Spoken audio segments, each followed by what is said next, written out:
In this video, we're going to look at the physics concept of work.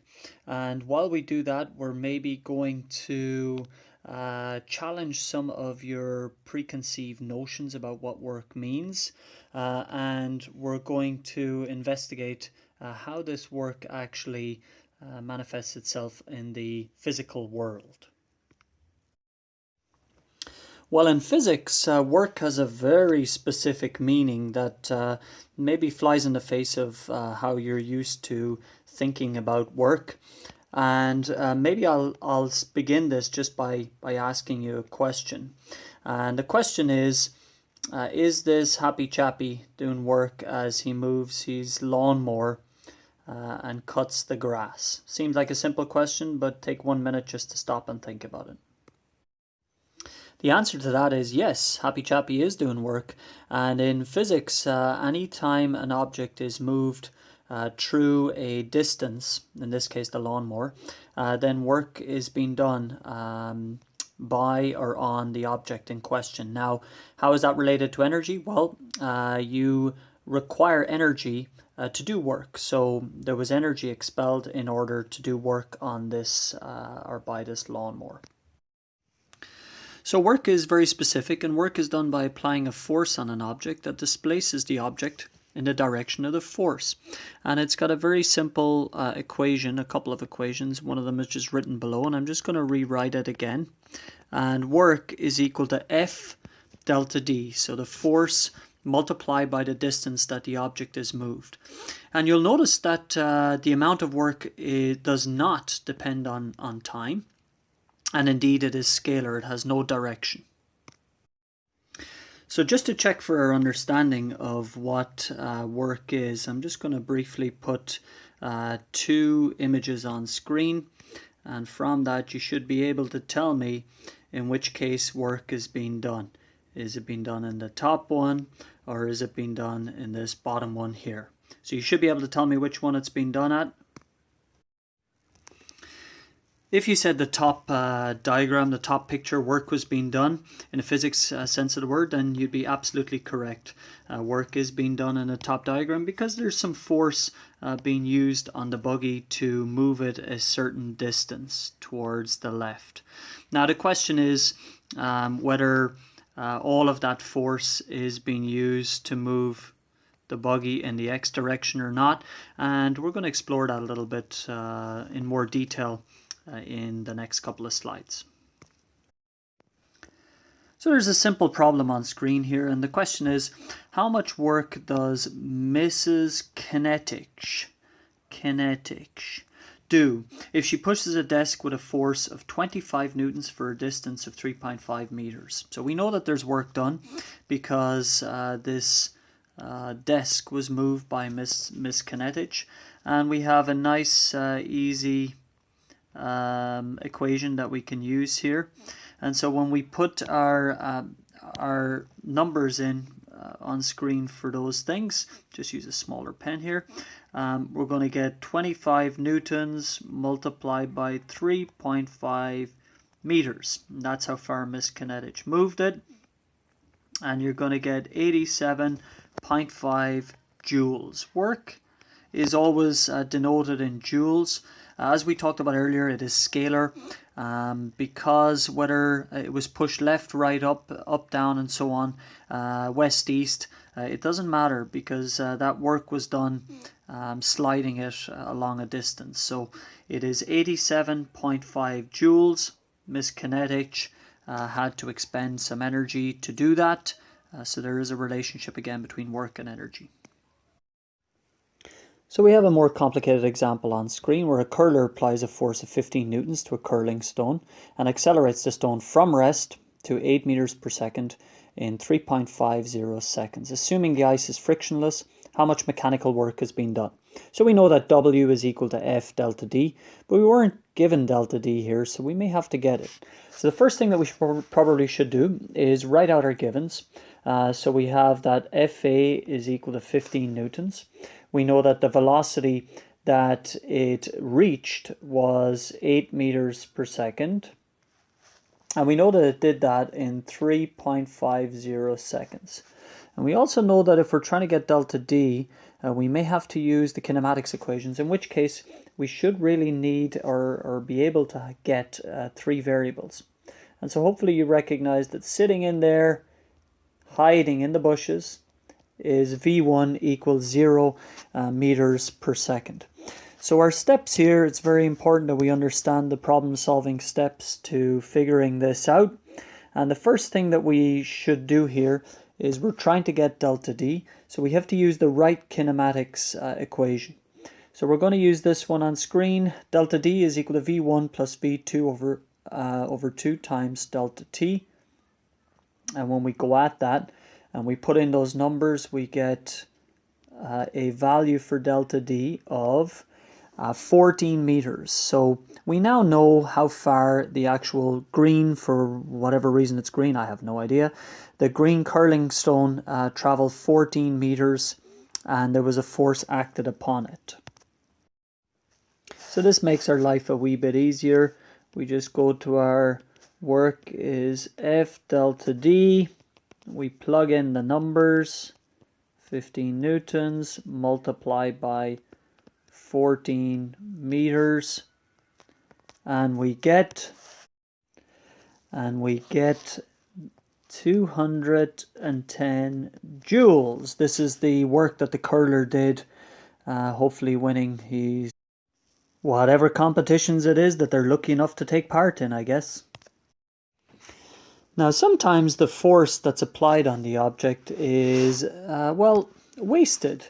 If we look at the example in the diagram, we can see that Fred is pulling his suitcase across the floor, jetting off somewhere exotic, like we used to do. And unfortunately for Fred, not all of the force that's applied goes towards moving that object in the X direction. Of course, there is the red line here, which is in the X direction, and that's great. That is going towards that. But Fred, unfortunately for him, is applying a force towards the sky, and that's what we've labeled here as Fy. So not all of that force gets used to move the object in the direction of displacement. And so we need to account for that. And one way that we can do it is just to alter our previously used work equation, which was F delta D. And we need to put in the fact that there is a cos theta involved here. And so in reality, this theta is the angle between the applied force and the direction of displacement. So very, very important that we recognize that this theta is not always in the same direction. If theta is in the same direction, in other words, if Fred was able to pull horizontally where he was going, which would look bizarre anyway, but then theta would be equal to 0 and cos theta would be 1. And any deviation from that usually will give us a lower amount of force. So not all the force is being used to move that object. So an example with some numbers is on screen. We can just assume that it's Fred pulling the suitcase. We've got some numbers there, and maybe you want to just try and do that. Note that it will not be simply F delta D. In that case, it would be 150 joules of work was being done, but it's just going to be a proportion of that because some of that force was being lost. Okay, so just try that one on screen, please. So it's clear to us that we don't get, in fact, the full 150 joules. But how do we actually figure this out? So let's go through it. First thing that we should do is we should really have a look at what that theta means. And that angle theta is 30 degrees, and that is the angle between the displacement of the object and the force applied. The force applied here is given by the black arrow, and the displacements in the X as denoted by the red arrow. And you can see that this blue arrow, the FAY, is, if you like, a wasted force if we're looking at it in terms of this question, and it's basically the force that pulled that object up into the sky. So it's not going to be the full 150. We're going to just do our basic equation here, and we can see that it is 130 joules. That's the amount of work that was done to move on the object, to move that object a distance. So if you got that, give yourself a big round of applause. There's a gold medal that the curler was fighting for or thinking about earlier on as they were going through their motions. And we're going to continue on talking about what work is and how it relates to energy. So based on what we now know, we should be able to answer the question that I'm just about to pose you. And that question is, if I've got a waiter and that waiter is carrying something across the floor, is carrying some food to a happy customer who's going to pay an arm and a leg for that and moving across, is the waiter in this scenario doing work on the food tray? Well, the answer to that, quite simply, is no, they are not. The waiter is imparting a force upward on the food, and the waiter is moving in the x direction to the left. So we can see that between these, this angle theta here, theta is equal to 90 degrees. And hopefully you already know what the cos of 90 degrees is, and you know enough to know that that's equal to 0.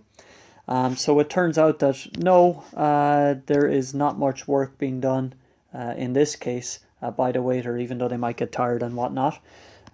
So just to recap, when is there 0 work? Well, if there's no applied force, in this case there's none in the direction of motion, or if there's a force acting on an object but it's perpendicular, like the waiter that's slaving away to get the food to the lucky customer, or if there's no displacement, which is what we started talking about in this lesson. The final thing we're going to talk about is the concept of negative work, and I suppose the first question is, can there be negative work? Well, the answer to that is simple. It is yes, and that can happen when there's force and displacement in opposite directions. And so those lovers of trigonometry amongst you will realize that when we have theta and we have them in opposite directions, that angle would be 180 degrees. And of course, the cos of 180 degrees is equal to -1. And so what's going to happen when you have that scenario is that the work is going to come out as negative.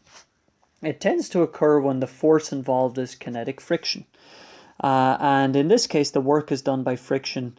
It changes to thermal energy. And what actually happens in that case is that energy would be lost from that system. So negative work, when negative work is done, that object loses energy essentially. I'm just going to leave you with one further example. A shopper pushes a shopping cart with an applied force. We have the force, we have the distance. The cart experiences a frictional force. So we have a couple of different types of forces involved here. So we should really be separating out the frictional force from the applied force. Calculate the total mechanical work done on the shopping cart. So in this case, we would need to figure out what our total work value is. One of the works is going to be positive, one of them is going to be negative. So you can just do that as a little bit of practice. And that is the end of our video as an introduction to the concept of work.